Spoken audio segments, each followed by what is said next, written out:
ජනාධිපතිවරයා පාර්ලිමේන්තුවට ඇවිල්ලා ලොකුවට කියනවා අද අපේ ගිණුමේ ත්‍රිලියන ගණන් මුදල් තියෙනවා කියලා. ජනාධිපතිතුමාගේ ගිණුමේ ත්‍රිලියන ගණන් ඇති. ජනාධිපතිතුමාගේ ගිණුමේ ත්‍රිලියන ගණන් ඇති. හැබැයි ආණ්ඩුවේ වගකීම මිලියන ගණන් බිලියන ගණන් ත්‍රිලියන ගණන් හොයන්න පුළුවන් පුරවැසියෝ බිහි කරන එක. ව්‍යවසායකයෝ හදන එක. තමන් ලබන ආදායමට සරිලන ජීවිතයක් විදියට වියහියදන් දරාගෙන සතුටෙන් ජීවත් වෙන්න පුළුවන් පුරවැසියෙක් හදන එක. මේ පුරවැසිය හදන කාරණය අතාරින ආණ්ඩුව තමන්ගේ ගිණුමේ ත්‍රිලියන ගණන් තියෙනවා කියලා පම්පෝරි ගහන.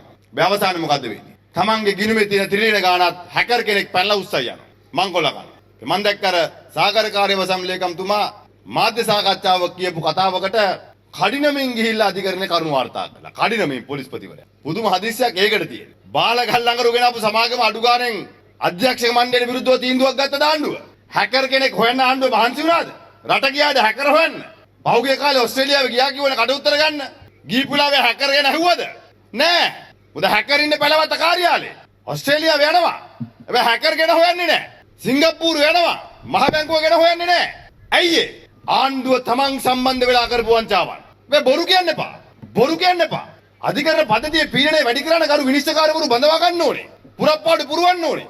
උසාවි ප්‍රමාණය වැඩි කරන්න ඕනේ. ඒව කරන්නේ නැහැ.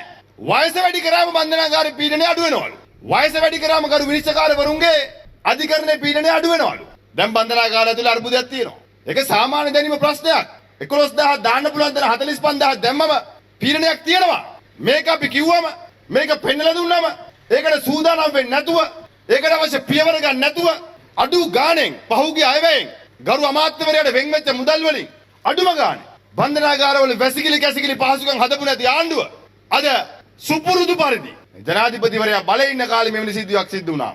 ඇවිල්ලා කිව්වා ආණ්ඩුවක් කියන්නේ. ඒවකට තිබිච්ච ආණ්ඩුව. කවුද කියන්නේ අනුර කුමාර දිසානායක ජනාධිපතිවරයා පාර්ලිමේන්තුවේ කියන්නේ. හැම පුරවැසියෙක්ම ගේම ජීවිතේට ආණ්ඩුවක් කියන්නේ. දැන් එයාලා ආණ්ඩුවේ ඉන්නකොට මේක වුණාම මොකද්ද කියන්නේ? විපක්ෂයවක් කියන්න ඕනේ. මේක ෂුවර් එක නාමලයාගේ වැඩක්.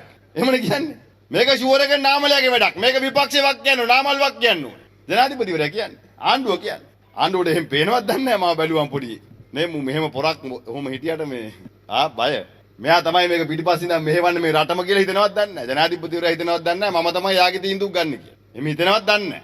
හැබැයි ඉතින් ජනාධිපතිතුමනි, ගරු ජනාධිපතිවරයා. ඔබ මේ රටේ ජනාධිපති. ඔබට වගකීමක් තියෙනවා. මේ රටේ මිනිස්සු වෙනුවෙන් පෙනී හිටින්න. ඔබට වගකීමක් තියෙනවා මේකට අවශ්‍ය පියවර ගන්න. මේ හැම එකටම විපක්ෂයට ඇඟිල්ල දික් කර කර රාජපක්ෂයට බැන බැන කාලය ගත කරා කියලා මේ පස්සේ විසඳුමක් හම්බෙන්නේ නැහැ.